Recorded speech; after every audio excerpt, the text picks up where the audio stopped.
Radio Jaguar, the sound of the Southland.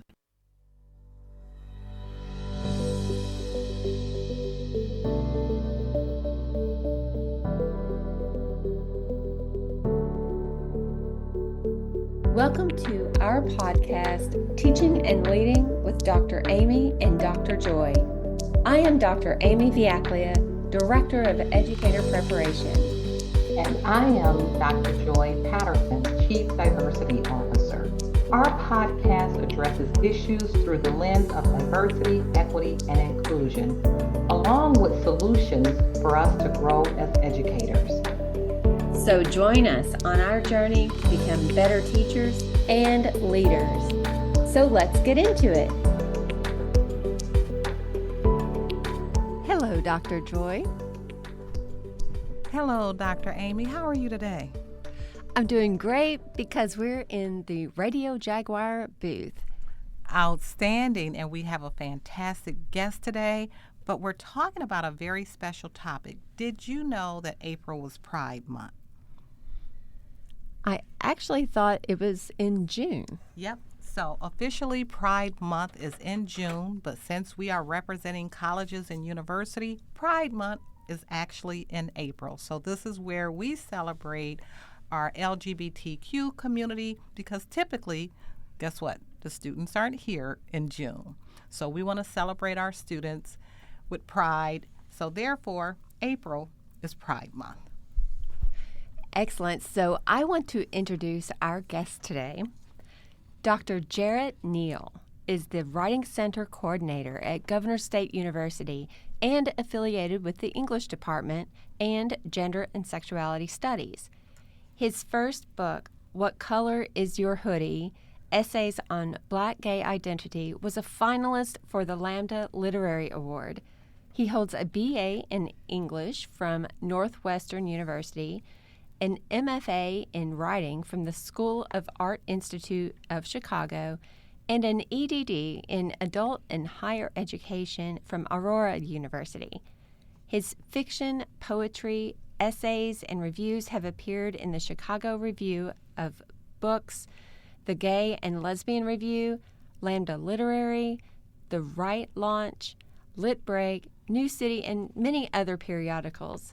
So welcome to our podcast, Dr. Neal. Hello. I can't believe I'm here. Yes. I came up here to the library balcony. I can't remember the last time I was up here, and this booth was not here. So Wow. I guess that's a note to me to get out and explore the campus community a little bit more.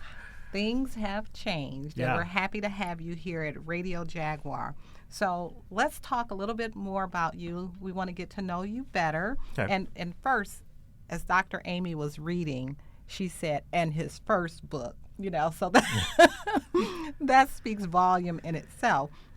So we want to know more about you. Please tell us about your journey in advocating and teaching about the LGBTQ community. Oh, wow.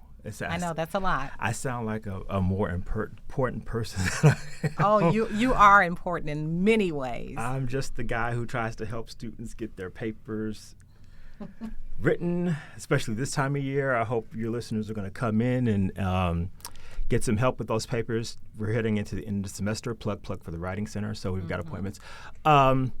So as we were talking before we all got started and we were coming in the room, I started working here in August 2016.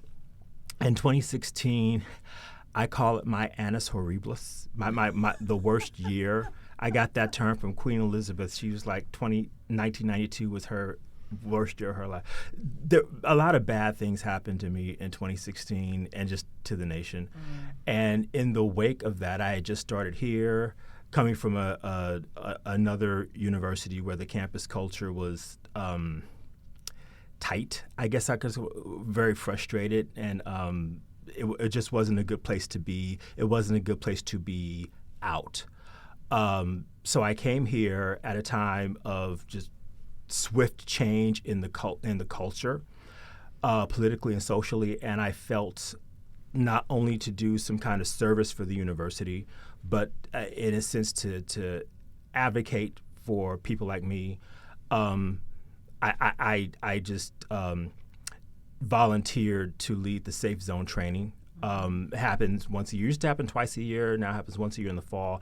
And it's a program for faculty and staff. You don't have to be new, but to anybody interested in learning how to speak to and have kind of deeper conversations with the queer community here on campus, be it students that you're teaching or that you're seeing in other parts of the university. So I took that on. And at the time, Illinois was kind of, we were like an island of blue in a sea of red. We'll talk about that later. And I was grateful for that. And I thought, well, I want to take advantage of this to reach out to the faculty and staff to have some spaces where we could have some important discussions and some visibility, and hopefully that would trickle down to the student population as well.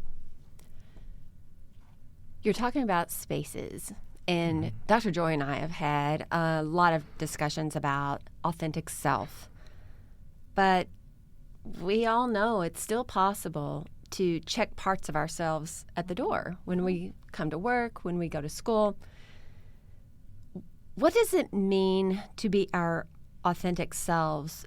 But more importantly, what does it mean to be our authentic total selves? Oh boy, that's a high level question. Yeah, what does it look like in different spaces? I am the type of person, I can only speak from my own experience. I don't compartmentalize my life. I know there are some people out there who are very good at that, but I feel like whenever I enter a space, whenever I'm in a classroom, and I learned this in the early years when I was teaching, and I was teaching evening classes at the time, and it was not uncommon for me to be younger than my students. And I faced some challenges, some intimidation, but I told them, I bring my blackness with me wherever I go. This is unmistakable. You can't hide this. And I firmly believe in being who you are. I think some people in our current society take that idea just a little too far. I think that there are radical forms of individualism that are threatening to undermine the country, but that's a whole other conversation. But one of the things I take strength from and I marvel at is how younger people truly do walk the walk and talk the talk. And they hold other people, us older folks, accountable too, because they have been inculcated to be who you are, to not hide your light under a bushel, or to change who you are to make other people feel comfortable. I'm not saying that people should just go into a space and just completely lob bombs into the room, verbal bombs into the room, or anything like that. I find it hard to go through life and not be your true self. And I know that coming from a culture where for so long we had to kind of bifurcate our identity and be one person when we were on the job and another completely person when we were not. There's acting professional and that, but to just make up a whole fictive life. I'm watching a TV show now, Fellow Travelers, that deals with that. The Lavender Scare in the 1950s and how queer people had to be so very careful, even in how they sat, the inflection of their voice, the clothes that they wore, for fear of losing their jobs. And I'm so thankful that we don't live in that era anymore. I hope we never return to that era. But I believe, I kind of take the long way around the barn with questions, I'm sorry. If you believe in who you are, and if you are a person who believes in intersectionality as I do, we represent many different people. I'm a man, I'm African American, I'm gay, I'm a Midwesterner. You're an author. I'm an author. On good days when I sit down and write, I'm a bookworm. I'm a proud bookworm. I bring all of that with me, and I think you're not doing yourself or anybody any favors when you can't express who you are and who you really are. That actually comes into a book that I'm reading right now, The Ways of Integrity. And when we do part from our true self, it can really manifest in physical pain and illness. And so I really appreciate what you're saying about that true self and it's hard to compartmentalize, and we are so many parts and wholes of different aspects of ourselves. Yeah, and I think, that just reflects who we are. As the United States is a pluralistic country. We used to say decades ago that we're a melting pot.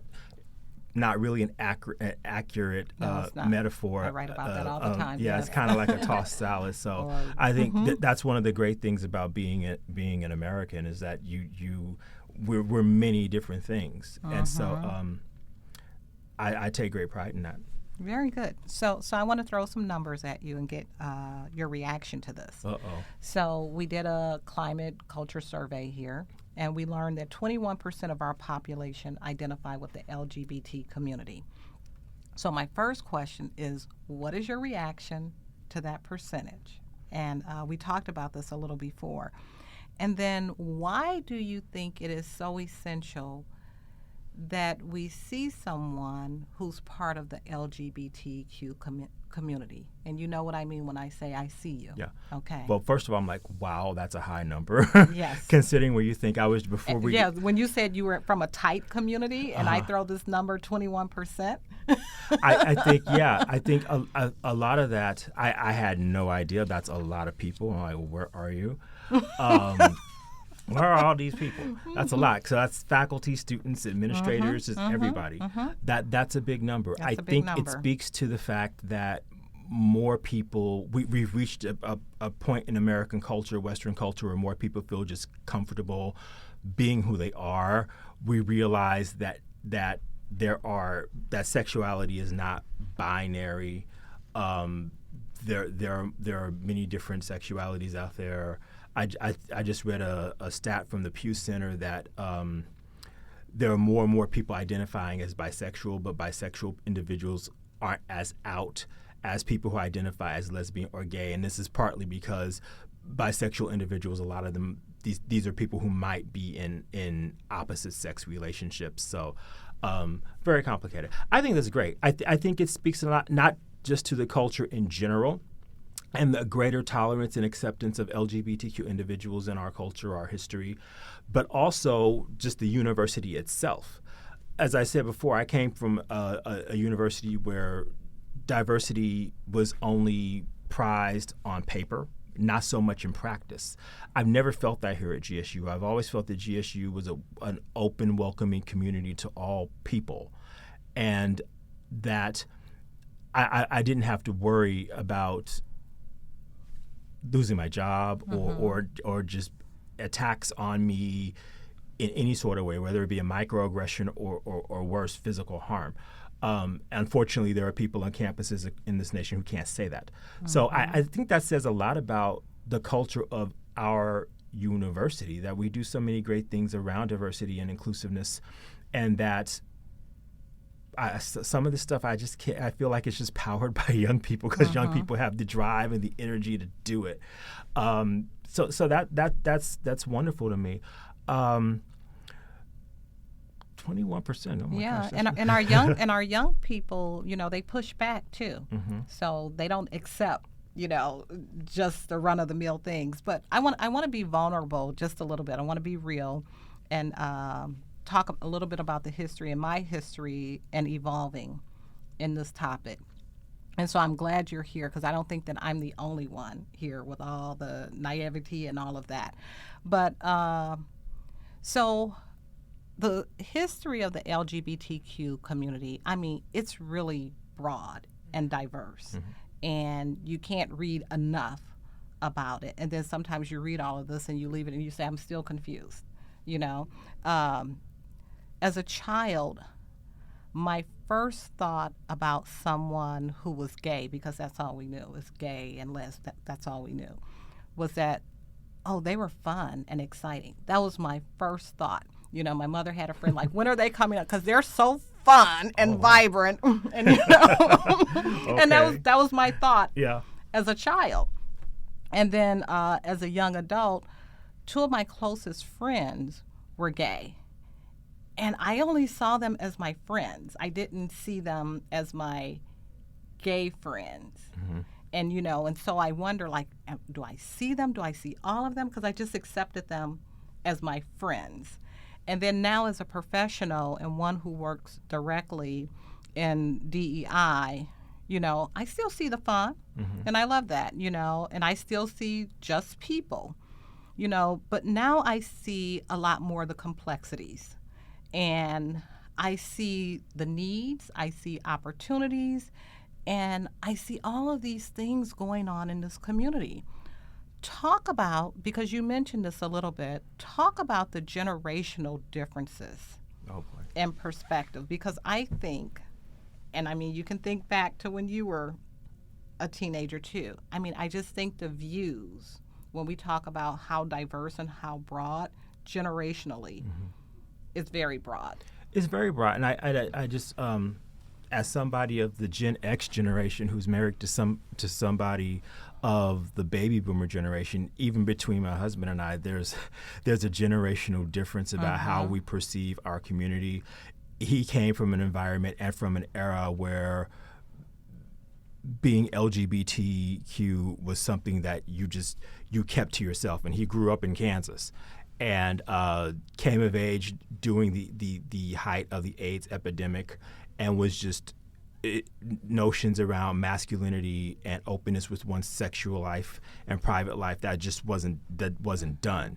You had to keep that private, and you had to be very careful in your interactions with the queer community. I was talking about an era not too long ago where if you went to a gay bar and the cops passed by, they would take your license plate, and this happened in Kansas, and they would put your license plate and number and all your personal information in the newspaper. You could get thrown in jail for going out to bars and just hanging out with people. The functions of gay bars in the gay community is so complex because it was not just a place to go have fun and drinks, but it was a place to socialize and network and activism, find a job, all that. I think that young people, just across the board, they have a more openness with sexual identity, I think, because we just have so much more media and social media. Social media is so important to them, and they recognize that they're not alone. Young people always tend to side with the underdog in any type of cultural dispute, and they recognize themselves in this community, not just in terms of their sexual preferences, but in their affinity for gay history, gay aesthetics, politics issues. They I'm aligned with that, and that's how it was with me.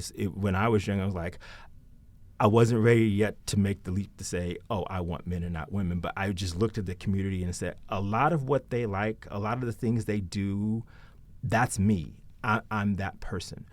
I still think with the older folks in the community, we are a bit more policy minded, I think, politically minded, and in the sense that we're very sensitive about language and terms. For a lot of queer folks over 50, the application of the term queer, it inspires hostile feelings with them, where younger people have reclaimed it and made that word their own and made it sort of a catch-all term. Right. I just asked someone that. I said, can I use the word queer? Yeah. And he said it depends on who you're asking and how old the person is. It really does. Older people really have a hard time with that word. And language is a reflection of culture. So culture is always changing, so language is always changing. I do think, of course, the AIDS epidemic, Don't Ask, Don't Tell, the fight for marriage equality, all of that shaped the way older generations of LGBTQ people saw themselves, and realizing that, to borrow a phrase, the personal is political. And when people around you are dying and the government is doing nothing to stave this off, it fills you with something else. It fills you with the drive to fight for just the basic right to gather in a bar, to live with somebody and not be thrown out or denied a job, or just because of who you date and who you love. I think going back to my husband, he's teaching this right now at his university. He's teaching LGBTQ history, and the class is packed. He's teaching another version online this summer, and the section is so big they've had to split it into 2 groups. So he's teaching too, and he's happy to be making extra money. But you're happy. I saw that smile. I'm happy. Yeah, we're going to Iceland in May, so that money's going to come in handy next month. But he looks at his class. He's like, it's not just queer students. There are a whole lot of women. Yes. He's like, there are football players in my class. And so it's like young people who may not even be in part of the community, but who are allied with the community. They may have a queer cousin, sister, uncle, and they just want to know more. But I do think with the older folks, there's a sense of respectability politics. My husband is all about respectability politics for queer folks. And we go back and forth about this.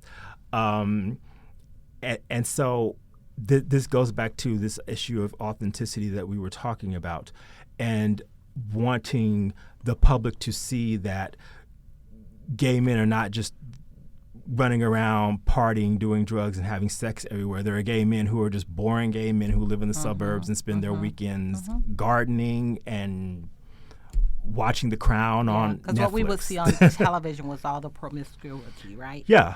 Yes, and back in the day. And you were talking generationally, so I just want to finish this part up.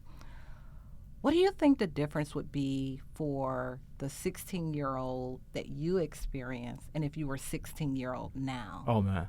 I don't know. I mean, in some ways, I think young people today, they have so much at their disposal. I mean, you can pick up this phone and literally the world is coming to you through your phone. So you have this, but they're also being inundated with images all the time. And sometimes I don't think they can discern from the real and the manufactured, in a sense. I think sometimes they hear about certain experiences, but they think that's true for everybody. You go on Instagram or whatever site you go to, and it seems like everybody is living just this fantastic, glorious life except you. And I think they just don't think that all of that is curated. I don't know if I would feel good being 16 right now. I think I just assigned a paper to my students, a case study, and I gave them 3 topics to choose from: voting rights, food deserts, and social media. All but 2 of them wrote about social media. Sadly, nobody wrote about voting rights, and I wanted them to write about voting rights and voter suppression. But they all wrote about social media, and I think it's the power of social media to open the world to young folks, but to also do harm and to distort what reality is. So it's a double-edged sword. I've always told people I would never want to be younger than 28. I just wouldn't want to be younger than 28 because I couldn't handle it. I was an introverted kid. I'm an even more introverted middle-aged man. But I see the promise in young people, and I see that they are eager for knowledge, history. That they want to know about history, not only the history of queer folks, but the history of the culture in general. Anytime I bring up politics in class, about the electoral process and anything, they perk up and listen. Even the ones who seem like they aren't interested, they want to know how things work, because I just don't think they're getting that. And I joke sometimes, and I say, there's more to the internet than Instagram and porn, right? So get in there and look and dig around, and it's okay to ask questions, and it's okay not to know. And it's okay to come and ask people questions. There's no such thing as a stupid question. And I'd rather you ask the question and just get the right information than go out and potentially harm yourself or others. I want to come back to the safe zone training that you do for our colleagues, for professionals here at the university. And I want to think about marginalization on college campuses.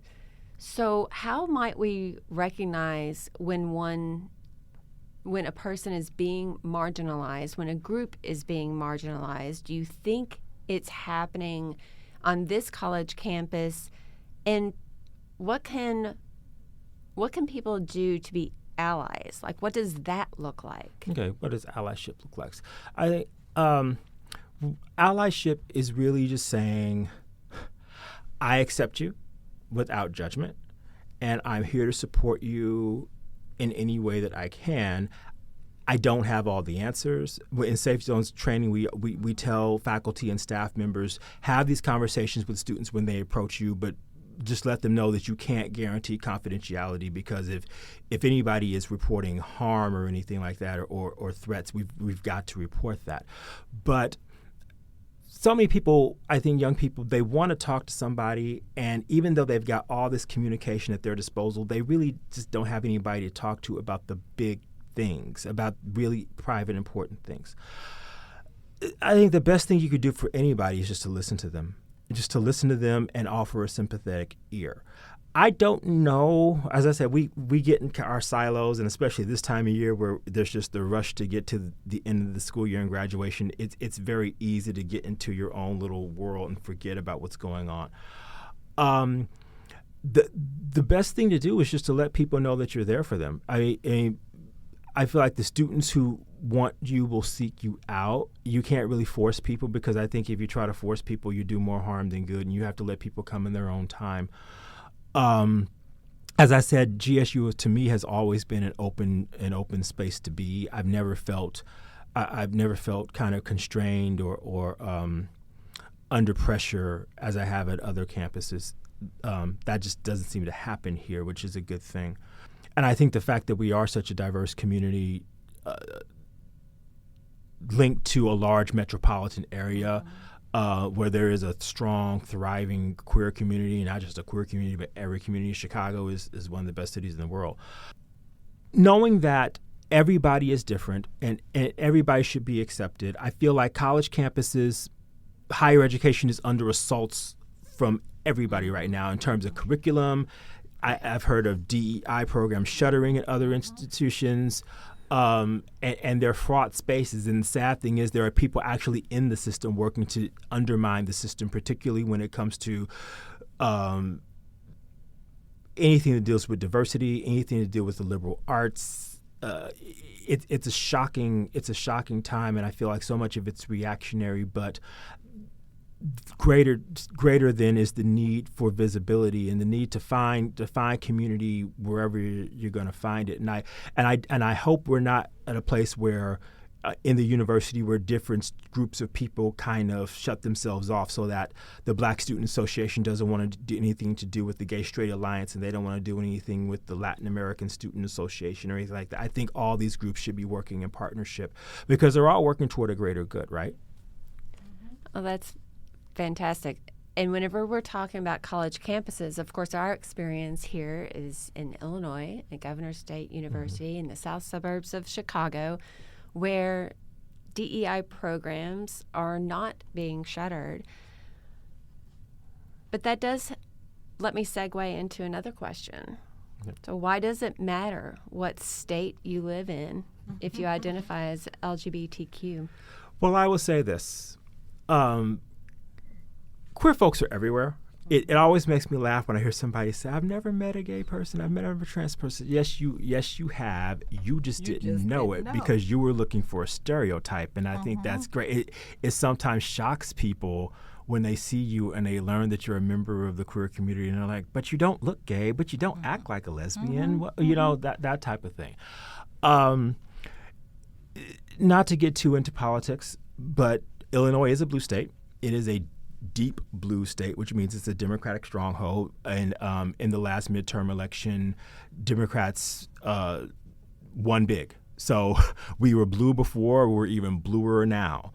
And the governor has been pressing for a lot of great things. There's now like there's like a ban on book banning. Yes, there is. Which is great for a bookworm writer like me. That's wonderful. I don't think any book should ever be censored.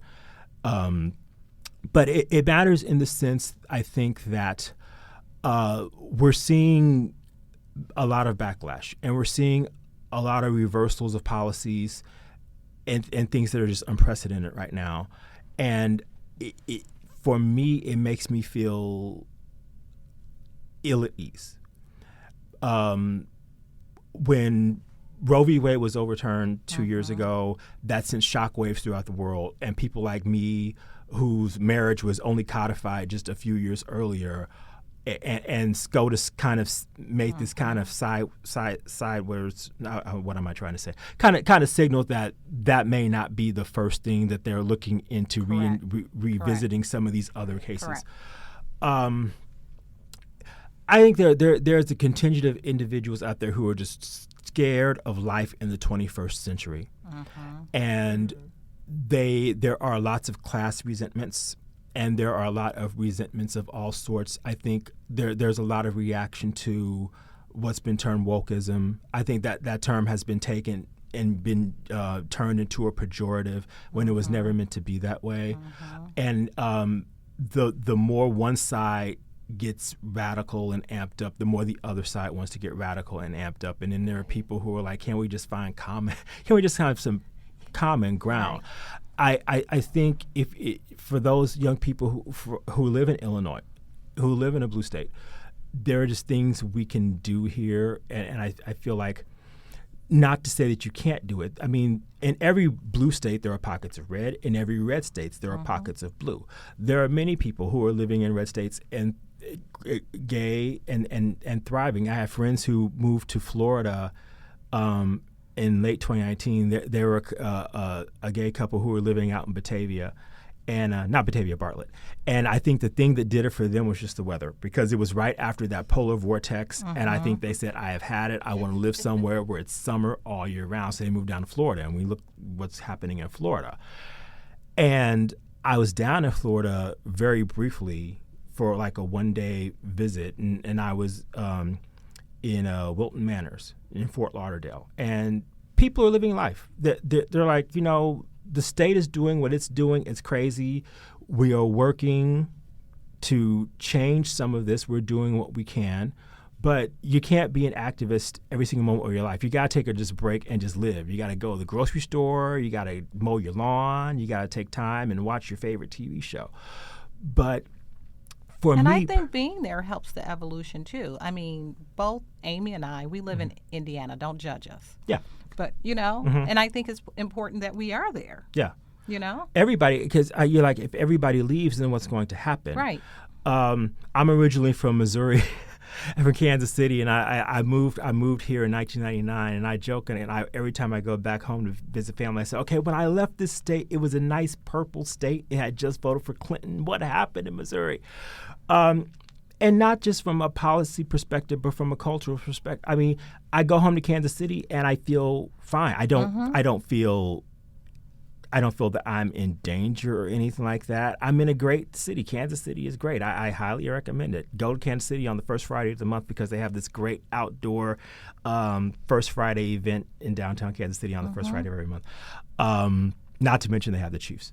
So I think it's I want so much for young people to learn about this and to get engaged. I want them to understand that it does kind of matter what state you live in terms of policies related to all sorts of personal issues, because we're in a fraught time right now. Hopefully things are going to change, and we won't feel this kind of instability. I feel instability. I don't know. I look at other people. I'm like, how do you not feel? Aren't you angry? Aren't you scared? And they don't seem to be. So I never take my liberties for granted. I've been voting in every election since I was 18 years old. I always vote yes, even in the primaries. You've got to vote. Your vote does matter. So I express that to everybody. I'm very big on voting. So you got to do it. So now I understand very well your frustration that no one chose to write about policy in your class. But now maybe they'll listen to this and say, well, maybe learning more about policy is important. It's important. I think some people get intimidated. I know that young people are young people. I was young. Believe it or not, I was young once too.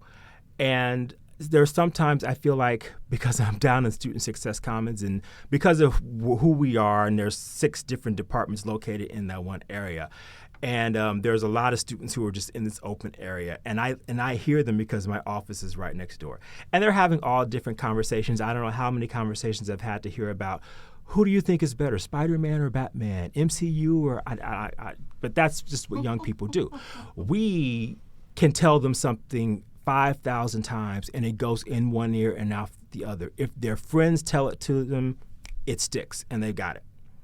So college is a great thing. We're at a point where people were saying college is not for everybody. Yes, I know college is not for everybody, but one of the great things about coming to college is it puts you in these spaces where you can have these type of conversations, where you can have these type of debates, and you can learn about your past, and you can listen to friends who live in other places and your friends who come from other experiences, and you can hear what they've gone through, and you can see other things. I always encourage people, get into the city. You all take some time and go be safe.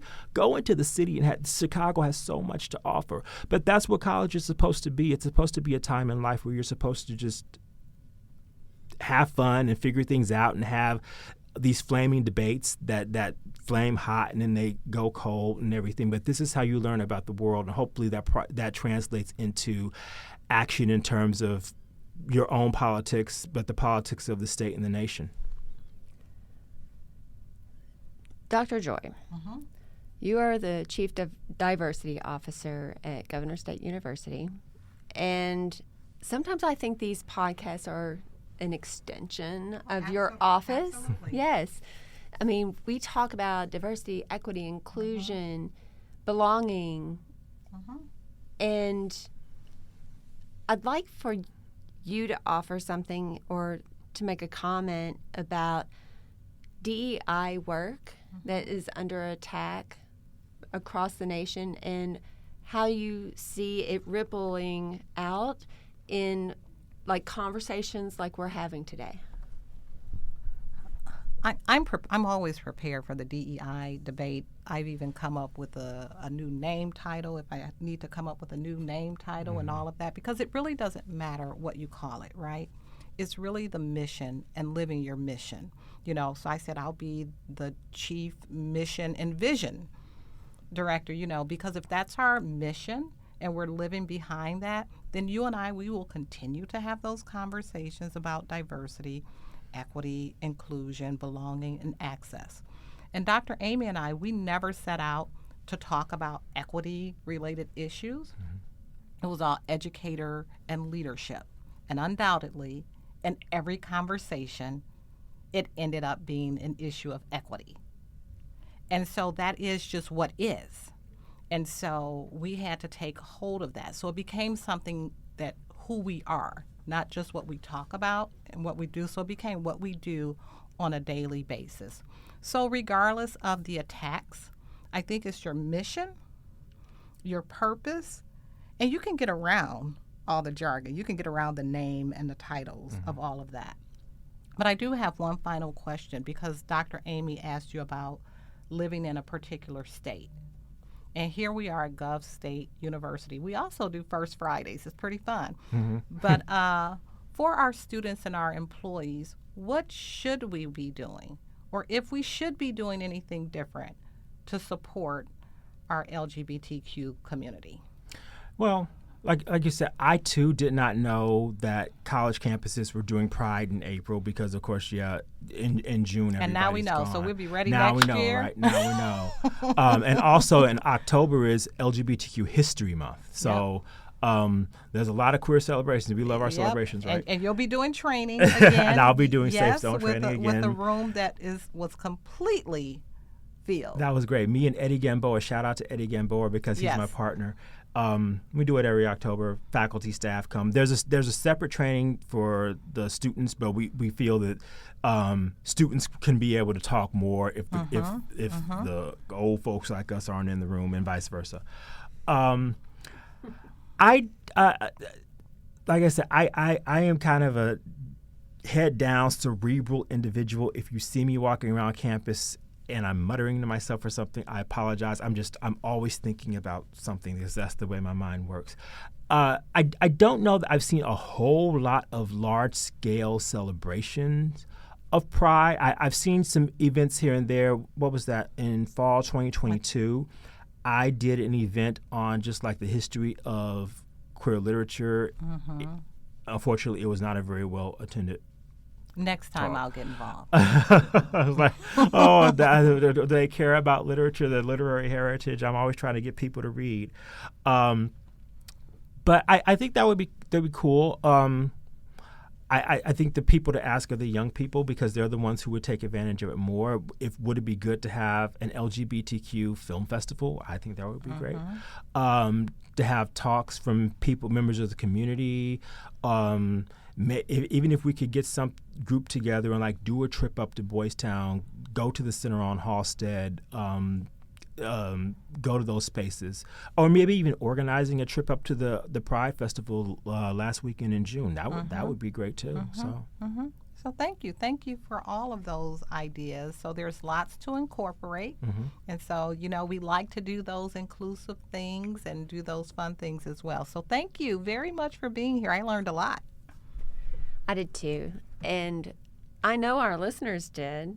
And this episode is being broadcast live on Radio Jaguar, and a recorded episode will be released in June during Pride Month.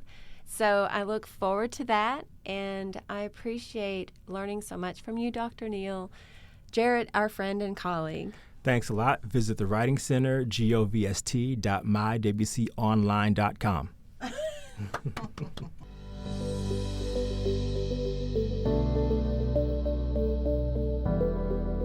Thank you for listening to Teaching and Leading with Dr. Amy and Dr. Joy.